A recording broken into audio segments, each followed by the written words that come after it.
শুভ সকাল সবাইকে। আশা করি তোমরা সবাই খুব ভালো আছো। আশেপাশটা দেখে বুঝতেই পারছো যে তখন রথের কাজ চলছিল। হঠাৎ করে এনার ইচ্ছা হয়েছে ইনি সাজবেন। দিদির এক বন্ধু ফোন করে আমাকে বললেন যে আমার গোপালটাকে একটু সাজিয়ে দেবে। ওনার আসার কথাই ছিল, কারণ উনি একটি স্কুল প্রজেক্টের জন্য উনি আমাকে একটি প্রজেক্ট বানাতে দিয়েছিলেন, সেটা নেওয়ার ছিল। বললো যে আমি আসবো, তাহলে আমার গোপালটাকেও একটু কালার করে দিও, যদি দিনের দিনে হয়ে যায় তাহলে খুব ভালো হয়। আমি ঠিক আছে, নিয়ে আসো। তো তাকে পরিষ্কার করে রং করতে বসালাম। তোমাদের সাথে সেটাই শেয়ার করলাম যে ছোট গোপাল কিভাবে রং করতে পারো তোমরা খুব সহজেই, খুব ইজি প্রসেসে। অনেকে বলে যে ছোট গোপালকে সুন্দর করে আঁকা যায় না, খুব প্রবলেম হয়, বাট না, একদমই নয়। ছোট গোপালকেও খুব সুন্দরভাবে রং করা যায়। এবং তার আমার গোপালের বড় বড় চোখ যে জিনিসটা, সেটা খুব ভালো লাগে। একটা মানে জীবন্ত বলে মনে হয় যেন। তো আমরা সেটাকে ফিল করি, এবং ভিজুয়ালের দিক থেকেও যদি আমরা দেখি তাহলে খুব ভালো লাগে। আমার নিজস্ব যদি ওপিনিয়ন বলো তো আমার খুব ভালো লাগে জিনিসটা। তো সেইভাবেই আমার গোপালকে আমি যেইভাবে সাজাই, উনি চেয়েছিলেন যে তুমি সেইভাবেই সাজাও, যাতে সেটিকে দেখে মনে হয় যেন একদম মানে জীবন্ত একটা ছোট্ট শিশু যেন বসে থাকে সামনে। জানি না কতদূর করতে পেরেছি, সেটা তোমরা বলবে আমাকে। আর যতটা পেরেছি চেষ্টা করেছি, তোমাদের সাথে শেয়ার করলাম, কারণ অনেকেরই প্রবলেম হয়। সবার বাড়িতে তো বড় গোপাল থাকে না, কারণ অনেক পুরনো আগেকার দিনে ঠাকুমা দিদিমার আমলের অনেক ছোট ছোট গোপাল অনেকের বাড়িতেই থাকে। তো তাদেরকে কতটা সুন্দর করে সাজিয়ে তুলতে পারো তোমরা নিজেরাই, খুব সহজে, কাউকে দরকার নেই, নিজেরাই রং তুলে নাও হাতে এবং সুন্দর করে সাজিয়ে ফেলো নিজের ছোট্ট সোনা গোপালকে। তার জন্যই তোমাদেরকে একটুখানি ভিডিওটা শেয়ার করলাম। এখানে আমি গোপালের আমি দেখেছি বড় গোপালের চুল করা থাকে, কিন্তু ছোট গোপালের মধ্যে থাকে না, মানে পিছনে যে বেনুনিটা হয়। তো আমি এখানে একটু বিনুনিটা দিয়েছি, কারণ যেহেতু বড় গোপালের মধ্যে থাকে, তো আমি সেইটাই আমি একটু করার চেষ্টা করেছি ওখানে। তো আমার বেশ ভালো লাগলো, কারণ গোপালের একটা বড় চুল হয়, কারণ যেহেতু বড় গোপালের মধ্যে থাকে, তো সেই হিসেবে আমি এখানে একটু করে দিয়েছি। এছাড়াও চোখটাকে প্রথমে আমি সাদা করে নিয়েছি, কারণ তাতে রঙটা ফুটিয়ে তুলতে সুবিধা হবে। চুলটার মধ্যে আমি একটু হালকা একটা কার্ভনেস রেখেছি, কারণ গোপালের চুল তো কোঁকড়ানো হয়, তো সেই হিসেবে আমি কার্ভনেসটা রেখেছি। এছাড়াও সামনে দিয়ে একটু চুলটা একটু ছোটো ছোটো চুল যেরকম বেরিয়ে থাকে কোঁকড়ানো চুল হলে, সেই রকম একটা এফেক্ট রাখার চেষ্টা করেছি।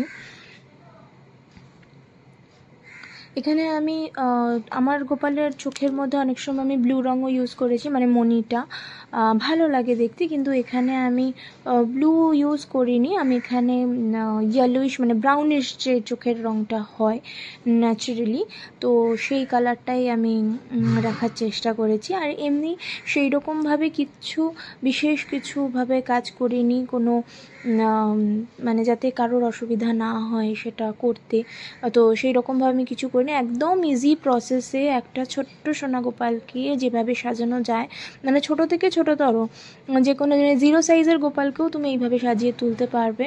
অনেকেরই বাড়িতে অনেক গোপাল থাকে, ছোট থেকে বড়, তো বড়দেরকে খুব সুন্দরভাবে সাজানো যাবে, ছোটদের অনেক সময় প্রবলেম হয়। তো এই প্রসেসটা যদি তোমরা অবলম্বন করো, আশা করি তোমরা খুব সুন্দরভাবে সাজিয়ে তুলতে পারবে। আমি এখানে সিম্পলি ঠোঁটেতে লাল রং যেটা ইউজ হয়, সেই লাল রঙই ইউজ করেছি, অন্য কোনো রকম কিছু করিনি। কিন্তু ঠোঁটটা আঁকতে একটু সমস্যা হচ্ছিল, তার কারণ ছোট গোপালেরদের তো ঠোঁটের যে মাপ বা যে ধরনের আকৃতিটা থাকে সেটা প্রপার দেওয়া হয় না। তো সেটা করতে আমার একটু সময় লেগেছে, কারণ ওটা মাঝে মাঝে একটু বড় হয়ে যাচ্ছিলো, সেটা খুব খারাপ লাগছিল দেখতে। তো যতটা পেরেছি সেটাকে ঠিক করে করার চেষ্টা করেছি।